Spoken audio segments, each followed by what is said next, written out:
Hey there! Welcome back to Decoding Psychology Aspects in LLMs and AI Models. Imagine sitting across from a robot, not a clunky machine but a digital mind behind your screen. You ask it how it's feeling. It responds with empathy. You challenge its beliefs and it reasons thoughtfully. But here's the twist. Does it actually have a personality? Today, we decode the findings of a groundbreaking research paper, Humanizing LLMs, a psychological deep dive into machines that talk, reason, and maybe even feel. Part 1. Meet the patients. Researchers from Hong Kong University of Science and Technology and others decided to run psychological evaluations not on humans but on language models. We're talking MBTI, the Big Five inventory, and even the short dark triad test. And yes, that's the one that checks for psychopathy and narcissism. What they found is fascinating.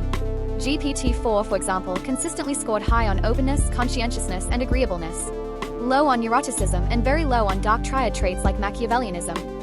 In some studies, GPT-4's darker personality traits were even lower than the average human. But others showed variability, especially for Machiavellianism and narcissism, depending on how the test was set up. Part 2. Theory of mind. Now let's talk about empathy, or at least the machine version of it. Theory of mind, or TOM, is the ability to recognize that others have beliefs, desires, and emotions different from our own.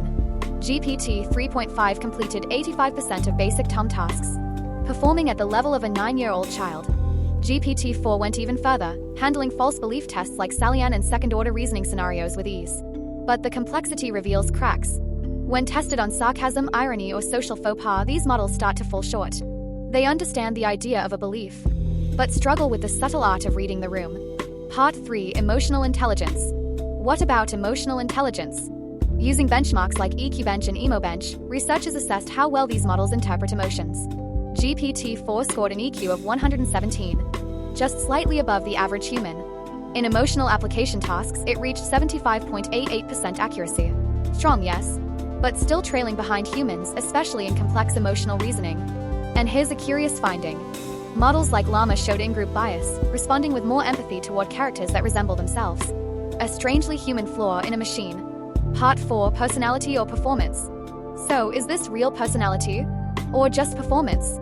The researchers found that LLM's traits can change just by rewording a prompt, changing the order of answer choices, or tweaking temperature settings. For example, GPT-3's emotionality scores decreased at higher temperatures, while extroversion and openness increased. That means these models don't have fixed personalities. They simulate patterns that can shift, sometimes subtly, sometimes significantly. Their responses can be surprisingly consistent within a task, but even small changes in conditions can cause their scores to drift. Part 5. Designing digital minds. Can we control their personalities? Yes, and we already do. Through techniques like P2 prompting and dynamic personality generation, developers can assign specific personality profiles like INTJ or ENFP and get predictable behavior in return. In one experiment, this method achieved 93.7% consistency. And in task-based tests, personality-aligned agents took more risks, made different ethical decisions, and even negotiated differently.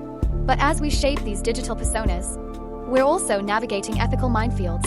What happens when the illusion of empathy is convincing enough to fool us? So, are these models human? No. But they're getting better at mimicking us, not just in words but in emotion and behavior.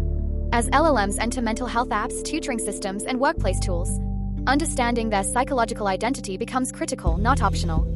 So next time you ask a chatbot how it feels, ask yourself, who am I really talking to? Thank you for decoding another AI paper with me. See you in the next paper discussion. Stay tuned.